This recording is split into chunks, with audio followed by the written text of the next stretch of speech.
ऑस्ट्रेलियासोबत series जिंकल्यानंतर सूर्यकुमार यादव मॅचच्या प्रेझेंटेशनमध्ये येतात आणि म्हणतात की मला आत्ता कळतंय की ट्रॉफीला टच केल्यानंतर काय फिलिंग असते.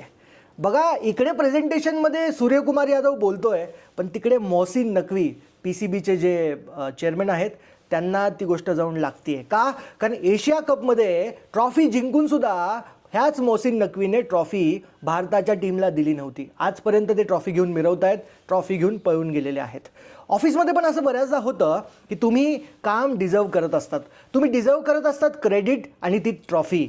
पण मोहसिन नकवीसारखा एखादा खराब लीडर येतो, ऑफिसचं पॉलिटिक्स आतमध्ये येतं किंवा कलिग्स काहीतरी तुमच्या विरुद्ध अशी साजिश करतात की ती ट्रॉफी तुम्ही डिझर्व करत असून पण ट्रॉफी तुम्हाला मिळत नाही.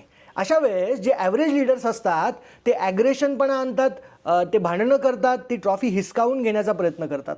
पण सूर्यकुमार यादवसारखे great leaders the art of strategic पेशन्सचा वापर करतात. म्हणजे राईट समय मौके पे चौका मारना तुम्हाला आलं पाहिजे. जसं सूर्यकुमार यादव ॲग्रेशनमध्ये गेले नाहीत, भांडणं करत बसले नाहीत. त्यांनी असं दाखवलं की आता मी जिंकलो आहे, मला ट्रॉफीशी काही घेणं देणं नाही आहे, ट्रॉफी मिळाली तर चांगलं आहे, अदरवाईज जगाला माहितीच आहे मी जिंकलो आहे.